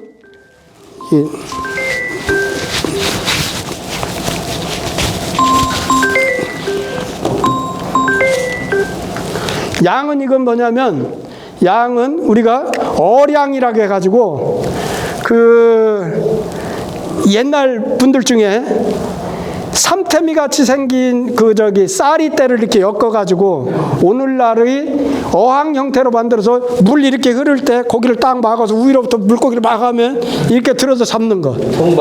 통발. 그렇지. 통발. 그게 어량이에요. 그게. 그래서 그 연못이나 이런 데서 어량을 금지하지 않았어. 그 말은 누구나 다 물고기를 잡아먹게 했다는 거죠. 그렇게 했으며 죄인을 불러요. 이건 처자노자예요. 처자. 죄를 지은 사람은 처자식한테까지 죄를 묻지를 않았어.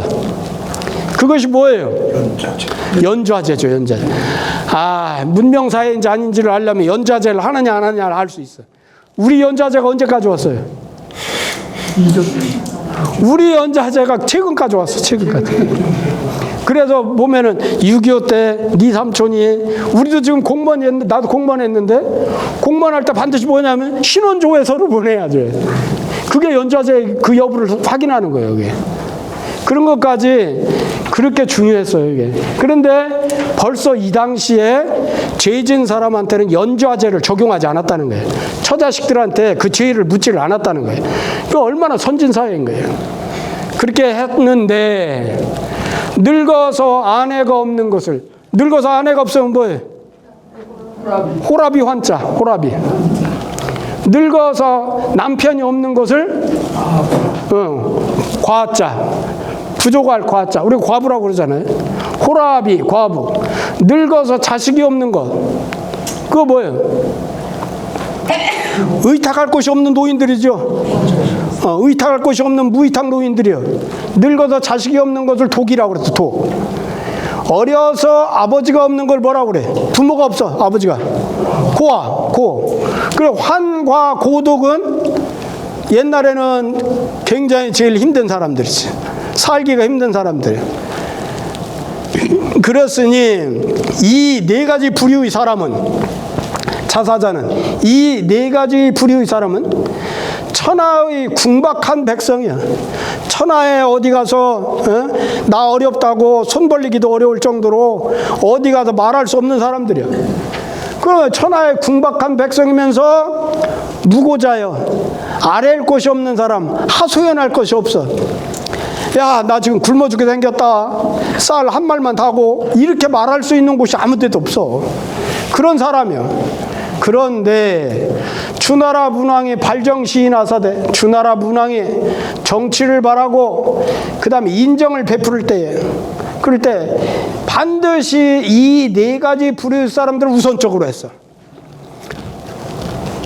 우리나라도 지금 전 세계적으로 어떻게 합니까? 고아원도 세우고 양로원도 세우고, 우리나라도 지금 노인들한테 뭐예요? 노령연금 주고 막 그거 하잖아요. 복지정책 하잖아요. 복지정책. 그거 지금 이 시대에 이미 한 거예요. 더군다나 유럽 같은 데는 옛날부터 했잖아요. 북유럽 같은 데 특히 더 하죠. 이미 옛날부터 했어요. 그러니 시경에 뭐라고 말했느냐? 부자 사람들은 괜찮아. 가의 부인, 이 가을 가짜하고 똑같아. 부자 사람들은 국가에서 뭘 안 해줘도 지들이 잘 먹고 잘 살 수 있어. 이게 부주한 사람들은 괜찮지만은 이게 지금 외로울 경자예요. 외로울 경. 외로울 경자에다 홀로 독자예요. 외로우면서도 홀로인 사람들이 애처롭다, 불쌍하다, 이 말이에요. 그래서 시경에 가의 부인연이와 애치와 경독이라고 하였다. 자, 보죠. 아까 얘기했던 기는 주나라의 옛 나라이다. 구일은 정전의 제도이다. 정전법이라는 게 맹자책을 읽어보면 정전법이 수도 없이 나옵니다. 정전법의 원칙은 이거예요.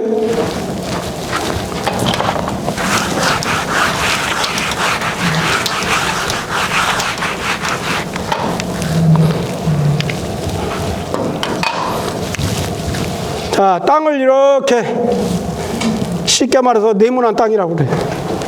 그럼 가운데에다가 우물정자를 써요. 이렇게.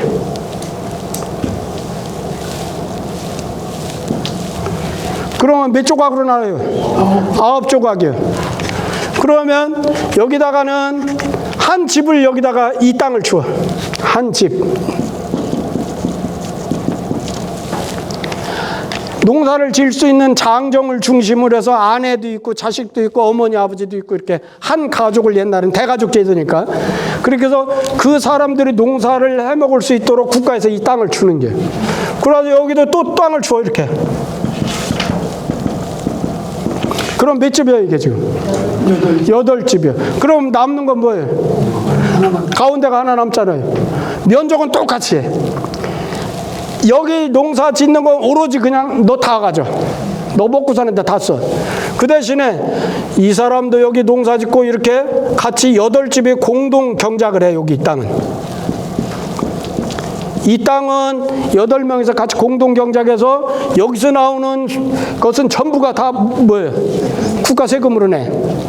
그러면 전체로 보면은 이게 몇 분의 1이에요? 9분의 1이에요. 그것이 정전법이에요.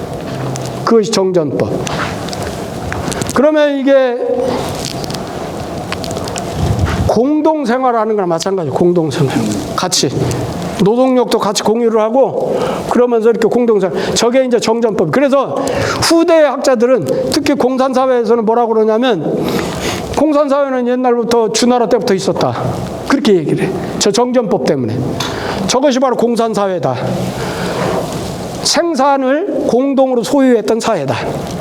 예, 그런 사회였는데 문제가 어디부터 생기냐면 임금들이 세금을 점점 받으려고 여기는 지들이 다 가져가고 여기서도 9분의 1 내, 여도 9분의 1 또 내 이렇게 하다 보니까 전체적으로 보면은 세금의 양이 막 늘어나잖아요.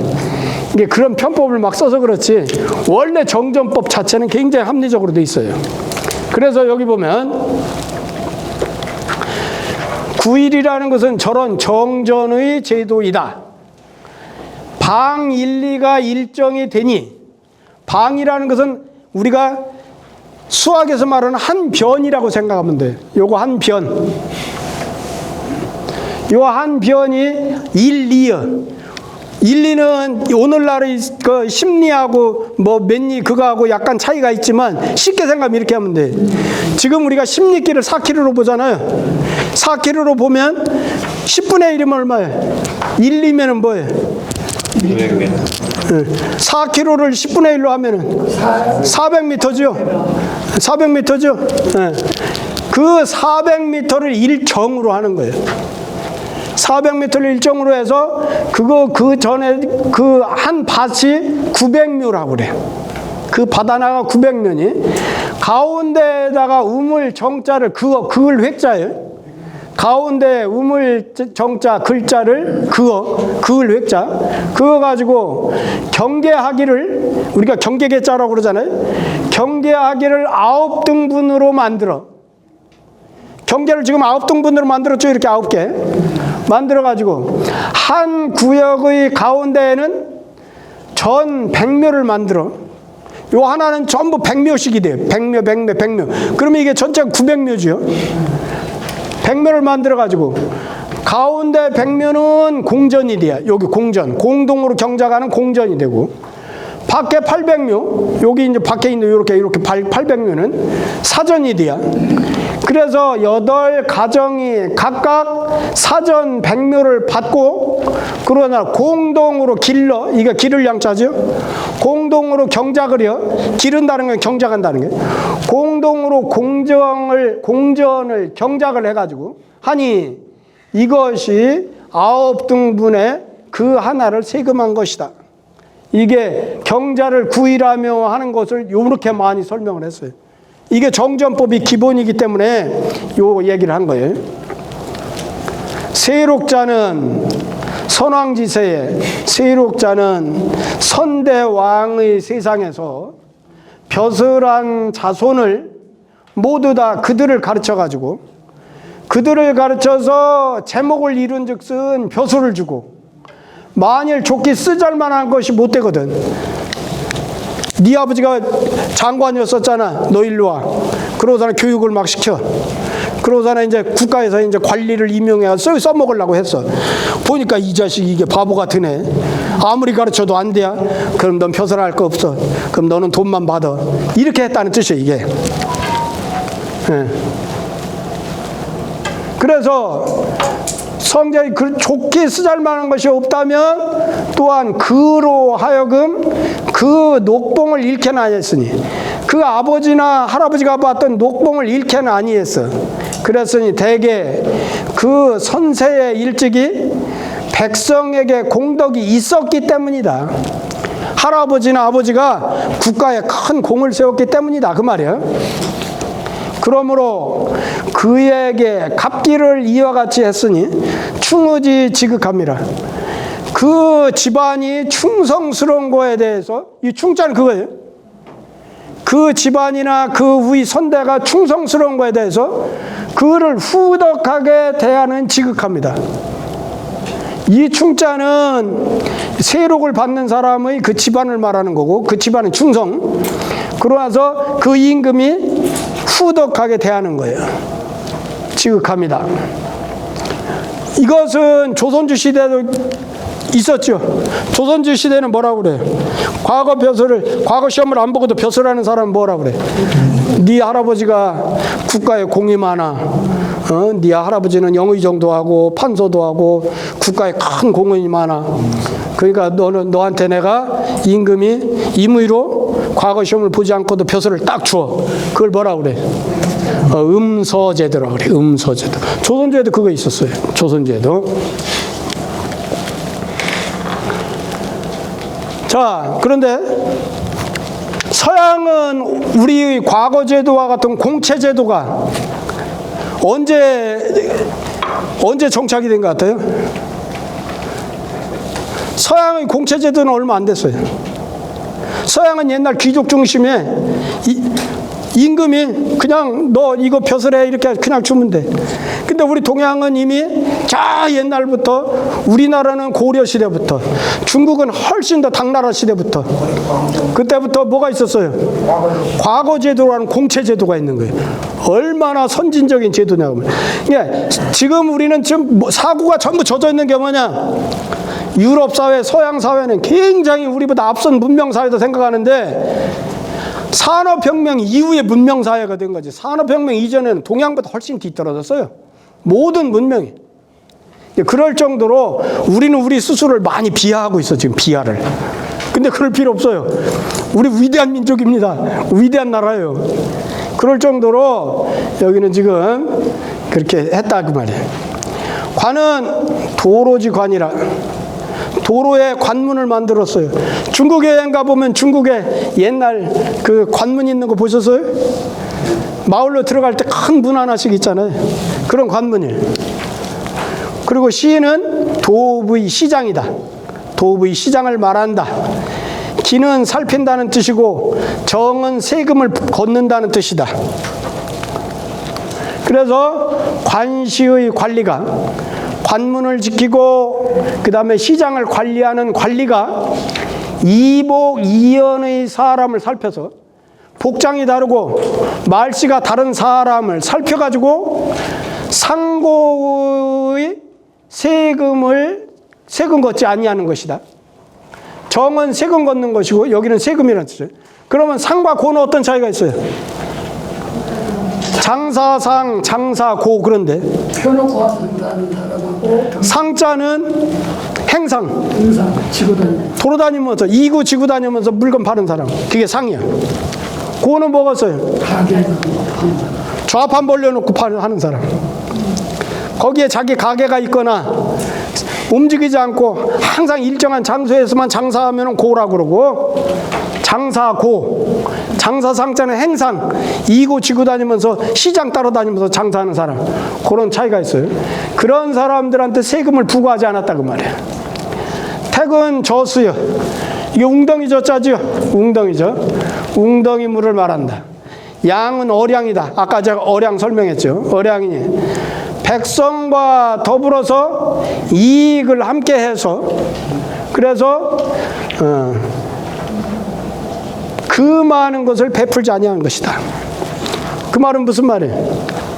야, 강이나 저수지에서 물고기 잡으면 안 돼. 그 물고기는 전부 나라님 거야. 그 나 혼자 먹을 거야. 그러지 않는다는 거예요. 니들 힘이 있으면 가서 물고기 니들도 잡아먹어. 나도 잡아먹겠고 같이 먹자. 그거예요 지금. 그러고 나서 노는 처자다. 아내와 자식들이다. 오악이, 이건 오고 이건 악할락자예요. 이건 미워할로 악할락. 악한 일을 미워하는 것이 그 몸에만 그쳐.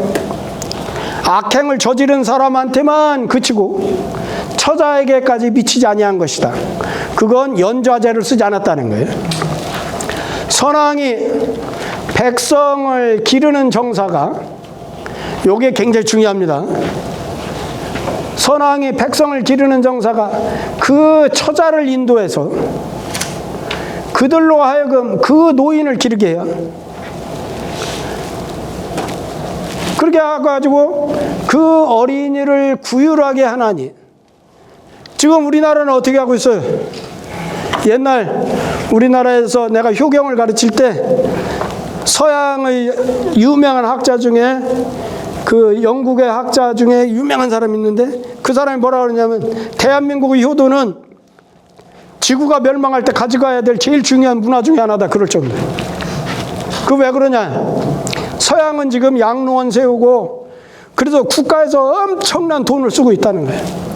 노인들을 관리하고 노인들을 살게 하려고 국가적인 돈을 쓴다는 거예요. 근데 대한민국은 가정에서 다 해결하지 않냐? 그러니까 이 문화가 변질되지 않도록 부모를 모시는 사람들한테 돈을 막 주어도 서양에서 양로원 세워서 관리하는 건 돈이 10분의 1도 안 된다. 그러니까 대한민국의 효도 정책은 옛날 것을 그렇게 유지하도록 하는 것이 최선이다 그랬어요.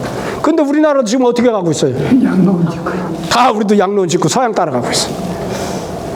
부모 모시는 사람들한테 세금 혜택을 많이 주고 막 엄청난 혜택을 주면 모실 사람들이 많을 거야 아마.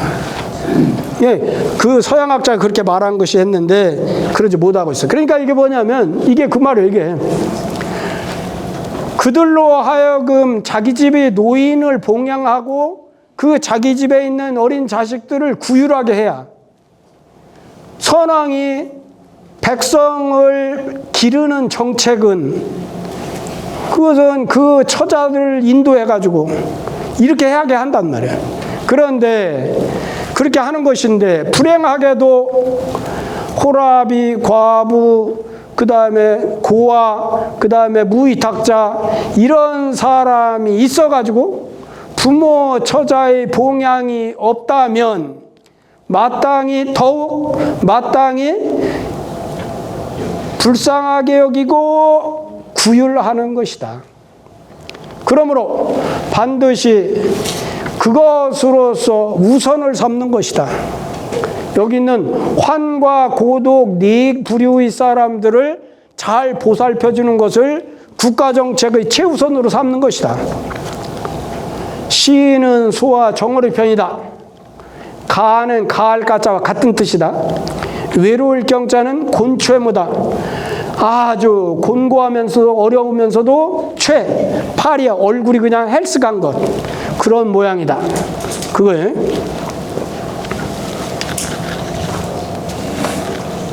이제 왕도 정치에 대해서 이제 이해가 가나요? 왕도 정치. 자, 그 다음에 이제 시를 하나 또 해야죠, 또. 아무리 바빠도.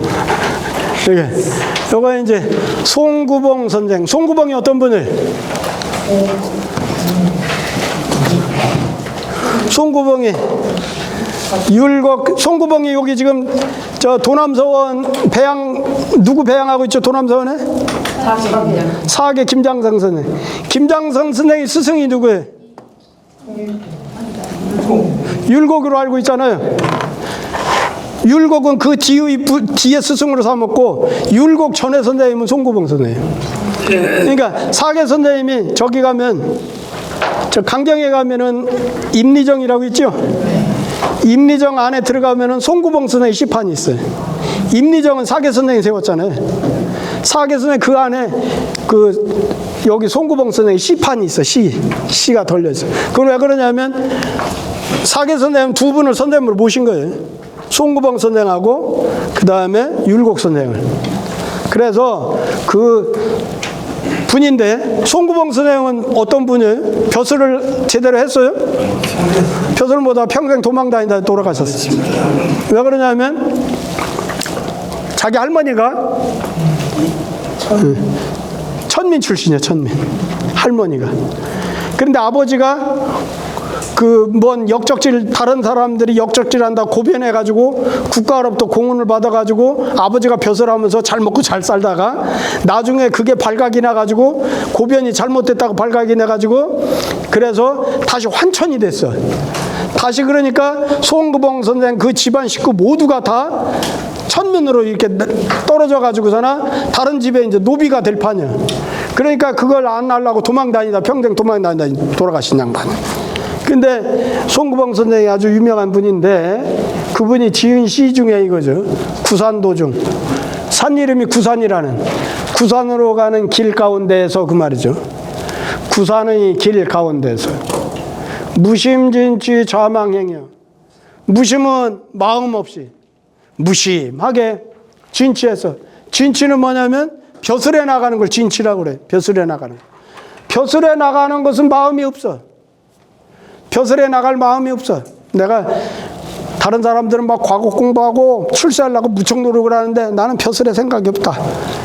그러더나 좌망행이요. 이건 지금 뭐냐, 좌망이라는 건 뭔 말이냐면 세상 일에 대해서 나는 거기에 관심 없이 잊고 산다 그 말이야. 잊으면서 행이야.